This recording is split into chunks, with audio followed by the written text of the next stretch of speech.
Hello எல்லாருக்கும் வணக்கம். Welcome to crazy Annan Thangachi channel, my life as a teacher. இன்றைக்கி வீடியோவில் நான் என்ன பேச போகிறேன்னு பார்த்துக்கிட்டிங்கன்னா, நவம்பர் 19th மினி விலாக் பற்றி தாங்க உங்களோட ஷேர் பண்ண போகிறேன். இன்றைக்கி அமாவாசைன்றதுனால நான் ரொம்ப சீக்கிரமாகவே எழுந்திரிச்சிட்டேங்க. ஏன்னா அமாவாசைக்கு நான் படையல் போட்டு கற்பூரம் ஏற்றி தேங்காய் உடைக்கிறதுன்றது வழக்கமான ஒரு விஷயம். ஸோ அதனால் நான் காலையில் தான் எழுந்திரிச்சு வீடெல்லாம் நீட் பண்ணிவிட்டு பூஜை சாமான்லாம் தொலைக்கிட்டு நான் படையல் போடணும். ஸோ அதுக்கான வேலைக்கு நான் கொஞ்சம் சீக்கிரமாக எழுந்திரிச்சா தான் இதெல்லாம் நான் முடிச்சுட்டு நானும் என் பசங்களும் டைமுக்கு ஸ்கூலுக்கு போக முடியுங்க. ஸோ அதனால் இன்றைக்கி நான் எழுந்திரிச்ச டைம் என்னென்னு பார்த்துக்கிட்டிங்கன்னா 4:45க்கு எழுந்திரிச்சேங்க.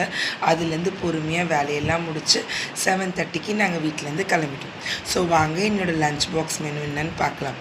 காலையில் பிரேக்ஃபாஸ்ட்டுக்கு தோசை, அமாவாசைக்கு வச்ச கத்திரிக்காய் முருங்கைக்காய் மாங்காய் சாம்பார், வாழைக்காய் fry and then white rice. மத்தியானத்துக்கு கத்திரிக்காய் முருங்கைக்காய் சாம்பார் அதே தான், அண்ட் தென் செவ்வாழை. இதே தான் என் பசங்களுக்கும் நான் பேக் பண்ணி கொடுத்துருந்தேங்க. இதோட வீடியோ நான் லைவில் போட்டிருப்பேன்.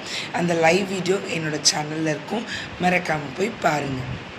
அண்ட் தென் ஈவினிங் வீட்டுக்கு வர்றச்ச இன்றைக்கி நான் என்ன யோசிச்சுட்டு வந்தேன்னா, கரெக்ஷனுக்கு பேப்பர் பண்டில்ஸ் நிறைய வந்துருச்சுங்க. நான் அதுக்கான முடிக்கிற வேலையை பார்க்கணும். நாளைக்கு நான் ஒரு பண்டில் வேறு சப்மிட் பண்ணணும். ஸோ நான் அதை தான் ரொம்ப தீவிரமாக யோசிச்சுட்டு வந்திருந்தேங்க. ஸோ டின்னருக்கு ஒரு ப்ராப்ளமும் இல்லை, சாம்பார் இருந்துச்சு, தோசை தான் எங்கள் வழக்கம் போல் எங்களோட டின்னர்.